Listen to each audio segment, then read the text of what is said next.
Hello friends, हमारे YouTube channel exam hit में आप सभी का स्वागत है। मैं उम्मीद करता हूं कि आप लोग सब मज़े में होंगे। जैसा कि आप अपनी स्क्रीन पर देख रहे हैं, आज जो है हम सर्वोच्च न्यायालय से संबंधित क्वेश्चन करने वाले हैं। लास्ट क्लास में भी हमने कुछ क्वेश्चन किए हुए थे। अगर आपने अभी तक उन वीडियो को जाकर नहीं देखा तो जाकर जरूर देखें। साथ ही हमारे चैनल को लाइक, शेयर एंड सब्सक्राइब करना बिल्कुल ना भूलें, क्योंकि आपका सब्सक्राइब ही हमें मोटिवेट करता है और अच्छी वीडियो बनाने के लिए। साथ ही बेल आइकन को भी दबा कर रखें ताकि हमारे वीडियो के जो भी लेटेस्ट नोटिफिकेशन है आप तक सबसे पहले पहुँचे। तो फ्रेंड्स, मैं वन बाय वन अपने क्वेश्चनों को स्टार्ट करूंगा। आप जो है वीडियो को पॉज करके आपको क्या आंसर लगता है उसको दिए गए आंसर से मैच करिएगा और हमें वीडियो के लास्ट में कमेंट सेक्शन में ये जरूर बताइएगा कि आपके कितने क्वेश्चन सही निकले। तो फ्रेंड्स, चलिए स्टार्ट करते हैं। हमारा पहला क्वेश्चन है, भारत के उच्चतम न्यायालय के न्यायाधीशों की संख्या में वृद्धि करने की शक्ति किसमें निहित है? ऑप्शन है भारत के राष्ट्रपति में, ऑप्शन बी संसद में, ऑप्शन सी भारत का मुख्य न्यायमूर्ति में, ऑप्शन डी विधि आयोग में। तो फ्रेंड्स, इसका आंसर जो होगा वो है आंसर बी, संसद को जो है भारत के उच्चतम न्यायालय के न्यायाधीशों की संख्या में वृद्धि करने की शक्ति प्राप्त है। नेक्स्ट क्वेश्चन की तरफ बढ़ते हैं। हमारा सर्वोच्च न्यायालय का न्यायाधीश अपना पद त्याग सकता है पत्र लिखकर। ऑप्शन ए मुख्य न्यायाधीश को, ऑप्शन बी राष्ट्रपति को, ऑप्शन सी प्रधानमंत्री को, ऑप्शन डी विधि मंत्री को। तो फ्रेंड्स, इसका आंसर जो होगा वो है आंसर बी, राष्ट्रपति को जो है सर्वोच्च न्यायालय का न्यायाधीश अपना पद त्याग सकता है पत्र लिखकर। नेक्स्ट क्वेश्चन की तरफ बढ़ते हैं। नेक्स्ट क्वेश्चन है हमारा कि उच्चतम न्यायालय के न्यायाधीश किस प्रकार हटाए जा सकते हैं। बहुत ही महत्वपूर्ण क्वेश्चन है, काफ़ी एग्जामों में ये पूछा जाता है। तो ऑप्शन ए है मुख्य न्यायाधीश की इच्छा अनुसार, ऑप्शन बी राष्ट्रपति द्वारा, ऑप्शन सी राष्ट्रपति द्वारा सुप्रीम कोर्ट के मुख्य न्यायाधीश की सिफारिश पर, ऑप्शन डी राष्ट्रपति के द्वारा संसद की सिफारिश पर। तो फ्रेंड्स, इसका आंसर जो होगा वो है आंसर डी, राष्ट्रपति के द्वारा संसद की सिफारिश पर जो है उच्चतम न्यायालय के न्यायाधीश को हटाया जा सकता है। नेक्स्ट क्वेश्चन है हमारा कि सर्वोच्च न्यायालय में सेवानिवृत्ति की आयु है। ऑप्शन है 65 वर्ष, ऑप्शन बी 63 वर्ष, ऑप्शन सी 62 वर्ष, ऑप्शन डी 64 वर्ष। तो फ्रेंड्स, इसका आंसर जो होगा वो है आंसर है 65 वर्ष जो है सर्वोच्च न्यायालय में सेवानिवृत्ति की आयु है।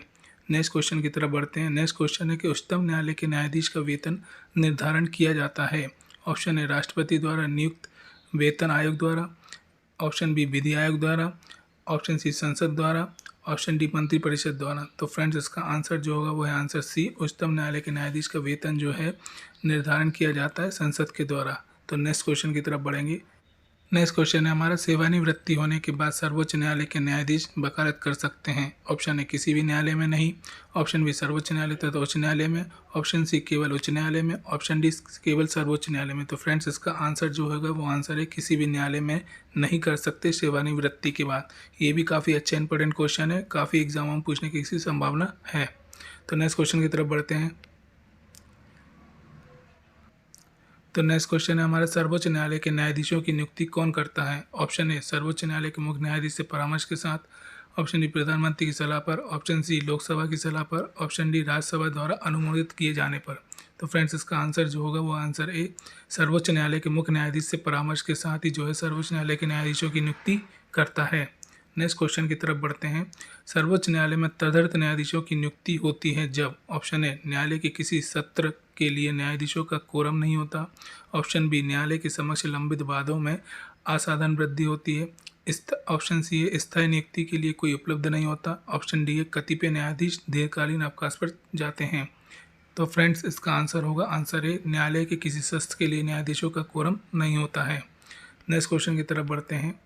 केंद्र और राज्यों के बीच होने वाले विवादों का निर्णय करने की भारत के उच्चतम न्यायालय की शक्ति किसके अंतर्गत आती है। ऑप्शन है रिट अधिकारिता के अंतर्गत, ऑप्शन बी मूल अधिकारिता के अंतर्गत, ऑप्शन सी अपीलीय अधिकारिता के अंतर्गत, ऑप्शन डी परामर्शी अधिकारिता के अंतर्गत। तो फ्रेंड्स, इसका आंसर जो है वो आंसर बी है, मूल अधिकारिता के अंतर्गत जो है केंद्र और राज्यों के बीच होने वाले विवादों का निर्णय करने की भारत में उच्चतम न्यायालय की शक्ति के अंतर्गत आती है।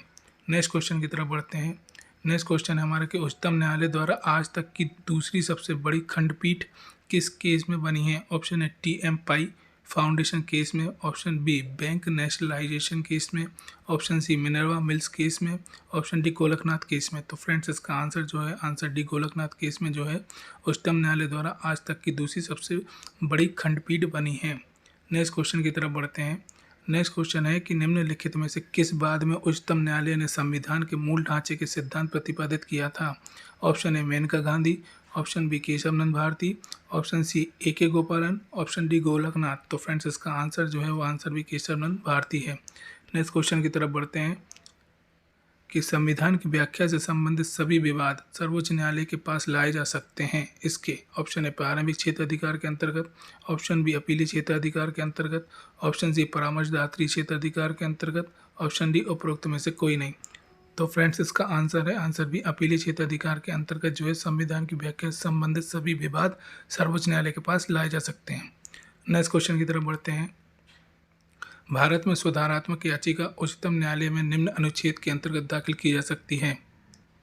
ऑप्शन ए अनुच्छेद 138, ऑप्शन बी अनुच्छेद 140, ऑप्शन सी अनुच्छेद 142, ऑप्शन डी अनुच्छेद 146। तो फ्रेंड्स इसका आंसर है आंसर सी अनुच्छेद 142 के अंतर्गत जो है सुधारात्मक याचिका उच्चतम न्यायालय में दाखिल की जा सकती है। नेक्स्ट क्वेश्चन की तरफ बढ़ते हैं। नेक्स्ट क्वेश्चन है हमारा कि संविधान का कौन सा अनुच्छेद उच्चतम न्यायालय को उसके द्वारा दिए गए निर्णय अथवा आदेश के पुनर्विलोकन हेतु अधिकृत करता है। ऑप्शन ए अनुच्छेद 138, ऑप्शन बी अनुच्छेद 139, ऑप्शन सी अनुच्छेद 130, ऑप्शन डी अनुच्छेद 137। तो फ्रेंड्स इसका आंसर है आंसर डी अनुच्छेद 137 जो है उच्चतम न्यायालय को उसके द्वारा दिए गए निर्णय अथवा आदेश के पुनर्विलोकन हेतु अधिकृत करता है, यानी वो दोबारा विचार कर सकते हैं अपने निर्णय पर। नेक्स्ट क्वेश्चन की तरफ बढ़ सकते हैं। नेक्स्ट क्वेश्चन है हमारा कि न्यायिक पुनर्विलोकन का अर्थ यह है कि सर्वोच्च न्यायालय ऑप्शन ए राज्य के किसी भी कानून को अवैध घोषित कर सकता है, ऑप्शन बी उच्च न्यायालय द्वारा निर्णीत प्रकरणों की समालोचना कर सकता है, ऑप्शन सी राष्ट्रपति के विरुद्ध दोषारोपण कर सकता है, ऑप्शन डी सभी प्रकरणों पर अंतिम अधिकार प्राप्त होता है। तो फ्रेंड्स इसका आंसर होगा आंसर है राज्य के किसी भी कानून को अवैध घोषित कर सकता है। नेक्स्ट क्वेश्चन की तरफ बढ़ते हैं। नेक्स्ट क्वेश्चन है हमारा भारत में न्यायिक पुनर्विलोकन की शक्ति का प्रयोग किसके द्वारा किया जाता है। ऑप्शन ए केवल सर्वोच्च न्यायालय के द्वारा, ऑप्शन बी सर्वोच्च न्यायालय तथा उच्च न्यायालय द्वारा, ऑप्शन सी समस्त न्यायालय द्वारा, ऑप्शन डी उपरोक्त में से कोई नहीं। तो फ्रेंड्स इसका आंसर जो होगा वो है आंसर बी सर्वोच्च न्यायालय तथा उच्च न्यायालय द्वारा जो है न्यायिक पुनर्विलोकन की शक्ति का प्रयोग किया जा सकता है। नेक्स्ट क्वेश्चन की तरफ बढ़ते हैं। बहुत ही महत्वपूर्ण क्वेश्चन है, अच्छा क्वेश्चन है, काफ़ी एग्जामों में पूछा जा सकता है। नेक्स्ट क्वेश्चन है हमारा कि न्यायिक पुनर्विलोकन प्रचलित है। ऑप्शन ए केवल यूके में, ऑप्शन बी केवल भारत में, ऑप्शन सी केवल यूएसए में, ऑप्शन डी भारत और यूएसए दोनों में। तो फ्रेंड्स इसका आंसर जो है वो आंसर डी भारत और यूएसए में दोनों में जो है न्यायिक पुनर्विलोकन प्रचलित है। नेक्स्ट क्वेश्चन है हमारा कि संविधान के किस अनुच्छेद के अंतर्गत न्यायालयों द्वारा संसद की कार्रवाइयों की जांच करना प्रतिबंधित किया गया है। तो ऑप्शन ए है अनुच्छेद 139, ऑप्शन बी अनुच्छेद 126, ऑप्शन सी अनुच्छेद 122, ऑप्शन डी अनुच्छेद 127। तो फ्रेंड्स इसका आंसर जो है वो आया आंसर सी अनुच्छेद 122 के अंतर्गत जो है न्यायालयों द्वारा संसद की कार्रवाई की जांच करना प्रतिबंधित किया गया है। नेक्स्ट क्वेश्चन की तरफ बढ़ते हैं। नेक्स्ट क्वेश्चन है भारतीय संविधान का संरक्षक कौन है। बहुत ही महत्वपूर्ण क्वेश्चन है, हर एग्जाम में कभी ना कभी पूछा ही जाता है। तो ऑप्शन ए राष्ट्रपति, ऑप्शन बी संसद, ऑप्शन सी मंत्रिपरिषद, ऑप्शन डी सर्वोच्च न्यायालय। तो फ्रेंड्स इसका आंसर है आंसर डी सर्वोच्च न्यायालय जो है भारतीय संविधान का संरक्षक है। अगर किसी के मौलिक अधिकारों का भी हनन होता है, संसद द्वारा ऐसा कोई कानून बनाया गया है जिससे नागरिकों के मौलिक अधिकार जो है पर हनन हो रहा है, तो सर्वोच्च न्यायालय जो होता है उस नियम को अवैध घोषित कर सकता है, ये उसका अधिकार है। तो नेक्स्ट क्वेश्चन की तरफ बढ़ सकते हैं हम। जनहित याचिका की शुरुआत किसके द्वारा की गई है। संसदीय एक्ट के द्वारा, ऑप्शन बी संवैधानिक संशोधन के द्वारा, ऑप्शन सी न्यायिक पहल के द्वारा, ऑप्शन डी उपरोक्त में से कोई नहीं। तो फ्रेंड्स इसका आंसर जो है वो आंसर सी न्यायिक पहल के द्वारा जो है जनहित याचिका की शुरुआत की गई है। नेक्स्ट क्वेश्चन की तरफ बढ़ते हैं। PIL है, PIL मतलब इसको हिंदी में जनहित याचिका ही बोला जाता है। बाकी इसके फुल फॉर्म के बारे में पूछा गया है कि आखिर ये होता क्या है, ये सबको पता होना चाहिए। तो इसका ऑप्शन ए है public interest litigation, option B है public inquiry litigation, option C है public investment litigation, option D private investment litigation. तो फ्रेंड्स इसका आंसर होगा आंसर है पब्लिक इंटरेस्ट लिटिगेशन जो है PIL का पूरा नाम है। नेक्स्ट क्वेश्चन की तरफ बढ़ते हैं। जनहित याचिका कहाँ पर प्रस्तुत की जा सकती है। ऑप्शन ए केवल राज्यों के उच्च न्यायालयों में, ऑप्शन बी केवल भारत के सर्वोच्च न्यायालय में, ऑप्शन सी केंद्रीय प्रशासनिक प्राधिकरणों में, ऑप्शन डी उच्च न्यायालय एवं सर्वोच्च न्यायालय दोनों में। तो फ्रेंड्स इसका आंसर जो है आंसर डी उच्च न्यायालय एवं सर्वोच्च न्यायालय दोनों में जो है जनहित याचिका प्रस्तुत की जा सकती है। नेक्स्ट क्वेश्चन की तरफ हम बढ़ेंगे कि लोकहित के मुकदमे की संकल्पना किस देश की है। Option A UK, option B USA, option C Bharat, option D Australia. तो फ्रेंड्स इसका आंसर जो है आंसर बी USA के द्वारा जो है लोकहित मुकदमे की संकल्पना है। तो फ्रेंड्स ये हमारे कुछ क्वेश्चन थे जो संविधान के सर्वोच्च न्यायालय से संबंधित थे।